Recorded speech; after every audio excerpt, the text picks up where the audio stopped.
कहते हैं सियासत के सागर में कौन सी लहरें ऊंचाई को छुएंगी ये कोई नहीं जानता, और कौन से सागर का कौन सा पानी खारा होगा इसका स्वाद भी बहुत जल्दी पता नहीं लगाया जा सकता।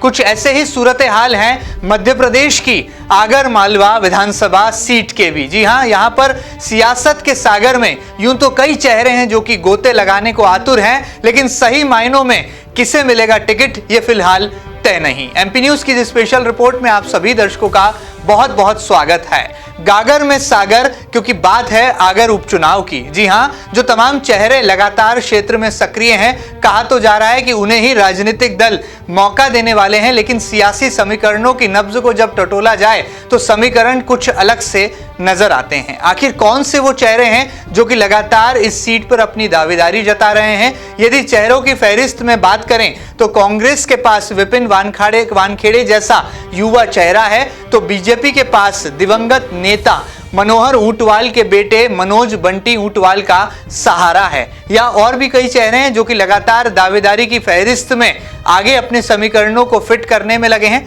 सबसे पहले इन चेहरों के दावों को सुन लेते हैं और हकीकत की नब्ज को जरा पहचान लेते हैं।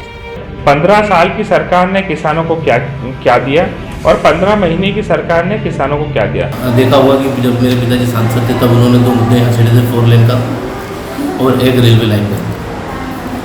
चूँकि केंद्र में सरकार हमारी, हम रेलवे लाइन को भी यहाँ लाने का पूरा प्रयास कर रहे हैं। रोड अभी 2 लेन सेंक्शन हो चुका है।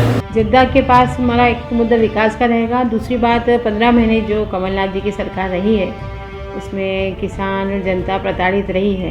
क्योंकि आगर में सबसे बड़ी बात है कि स्थानीय नेतृत्व की कमी होती जा रही है।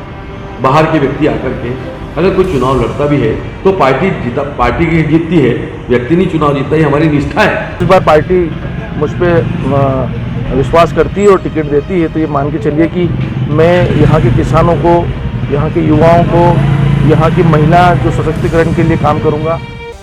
चलिए, इन दावों में कितनी है सच्चाई और कहां पर गागर में सागर की स्थिति आगर उपचुनाव की दिशा को बदल रही है, तमाम जानकारियों को लेने के लिए जुड़ते हैं एमपी न्यूज की स्पेशल रिपोर्ट में कॉरेस्पॉन्डेंट राहुल पटेल के साथ। राहुल, जरा सिलसिलेवार तरीके से बताइए कि वो चेहरे आखिर कौन से हैं? क्या विपिन वानखेड़े और मनोज ऊंटवाल के बीच ही भिड़ंत होगी, या और भी कई ऐसे चेहरे हैं जो कि आगर के सियासी सागर में गोते लगा रहे हैं?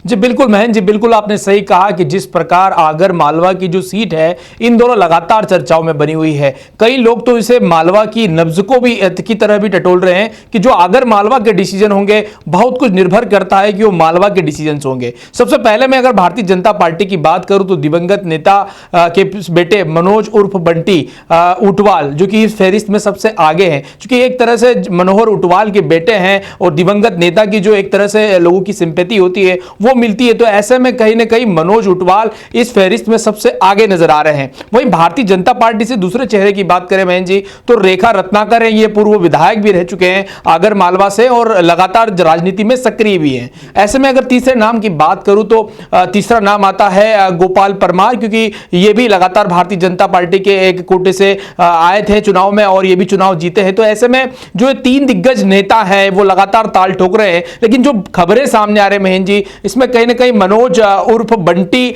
ऊंटवाल इस फहरिस्त में सबसे आगे है, क्योंकि भारतीय जनता पार्टी चाहती है कि वहां युवा वर्सेस युवा हो। ऐसे में कहीं ना कहीं मनोज ऊंटवाल इस फहरिस्त में सबसे आगे चल रहे हैं यदि भारतीय जनता पार्टी की बात करें तो। वहीं यदि कांग्रेस की बात करते तो मुख्य विपक्षी दल है और एनएसयूआई के प्रदेश अध्यक्ष विपिन वानखेड़े यहां पर लगातार ताल ठोकते हुए नजर आ रहे हैं, क्योंकि पिछला यदि हम चुनाव की बात करें तो पिछला चुनाव 2400 से समथिंग वोटों से चुनाव हारे थे, यानी जो हार का जो अंतराल था काफी कम था। शायद यही कारण है कि इस बार इस फहरिस्त में सबसे आगे चल रहे हैं और सूत्रों की माने तो यह भी कहा जा रहा है कि लगभग उनकी टिकट है तय नजर आ रही है और वो लगातार चुनाव प्रचार में जुटे हुए हैं, संपर्क में जुटे हुए हैं। तो कुल मिलाकर माना जा रहा है कि कांग्रेस उसी चेहरे पर मुहर लगाएगी। और वैसे अगर हम खबरों की बात करें तो पूर्व मुख्यमंत्री दिग्विजय सिंह के खासे करीबी माने जाते हैं, तो उनका टिकट लगभग तय माना जा रहा है। वहीं बात यदि करें सज्जन सिंह वर्मा के विश्वस्त माने जाने वाले राजकुमार गौरे की, तो राजकुमार गौरे भी इस फहरिस्त में है,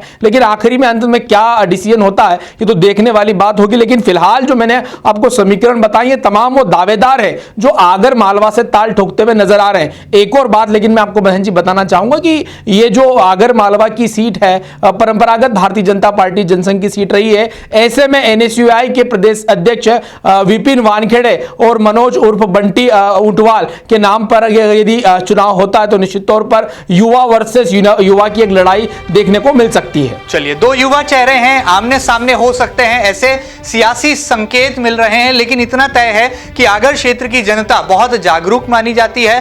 तमाम मुद्दों के लिहाज से चेहरों के साथ साथ कौन से राजनीतिक दल में दम है, इसकी परख भी जो है आगर मालवा क्षेत्र की जनता को बहुत अच्छे से आती है। शायद यही वजह है कि तमाम सत्ता विरोधी लहर के बाद भी जो है यहां से बीजेपी का परचम लहराता आया है। यही हम बात करें तमाम सियासी समीकरणों के साथ साथ क्षेत्रीय मुद्दों की, तो सामाजिक समीकरणों की नब्ज को जानना भी बहुत जरूरी हो जाता है। कहा जाता है कि बलाई समाज का यहाँ पर बहुतादाद में उनके तमाम मतदाता हैं। कहा जाता है कि वो निर्णायक भूमिका में भी रहते हैं। इसी तरह से राजपूत समाज भी यहाँ पर जो है बहुत निर्णायक भूमिका में नजर आता है। बंजारा समाज की एक अलग योगदान को यहाँ पर देखा जाता है। ऐसे में विपिन वानखेड़े की जो राह है वो कितनी मुश्किल है, कितनी आसान है, इसका अंदाजा लगा जाना फिलहाल जो है आसान नहीं।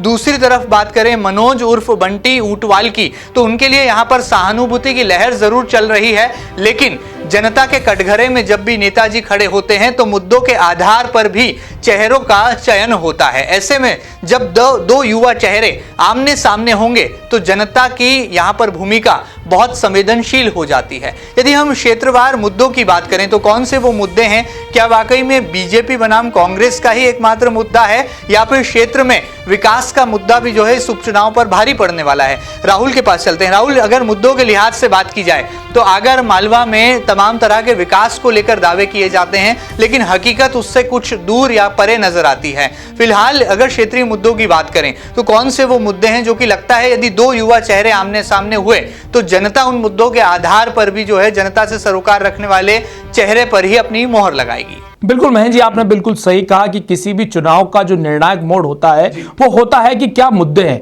जमीनी हकीकत क्या है। यदि आगर मालवा की बात करें तो यूं तो 1980 के बाद कांग्रेस केवल 1998 में एक बार चुनाव जीती है। यानी पिछले अगर चुनाव की बात करें तो 40 वर्षों में एक बार ही कार्यकाल कांग्रेस का रहा। इसके लिहाज से हम देख सकते हैं कि ये भारतीय जनता पार्टी और जनसंघ की परंपरागत सीट रही है, यानी भारतीय जनता पार्टी का गढ़ कहा जाता है आगर मालवा। अब ऐसे में आप देख सकते हैं कि चाहे भारतीय जनता पार्टी की सरकार रही है या न रही हो, ऐसे में भारतीय जनता पार्टी को जरूर यहां पर बढ़त मिलती है। लेकिन एक बार मुद्दों की बात करें तो निश्चित तौर पर किसानों के मुद्दे यहां पर गरमाते हैं। जातिगत समीकरण, जिस प्रकार से आपने बताया कि जातिगत समीकरण की भूमिका बहुत ज्यादा होती है। दूसरी यदि बात करें तो यहां रोजगार के लिहाज से बहुत बड़ी कोई इंडस्ट्रीज नहीं है। वहीं दूसरी ओर अगर ये बात करें तो जो सड़कों का जो मकड़ जाल पूरे प्रदेश में फैला हुआ है वो नजर नहीं आता, यानी सड़कों पर भी बहुत सारा काम जो करना होगा सत्ताधारी दलों को। वहीं सबसे बड़ा मुद्दा जो अपील कर सकता है वो है किसान कर्ज माफी का, क्योंकि बहुतायात यूं कहे कि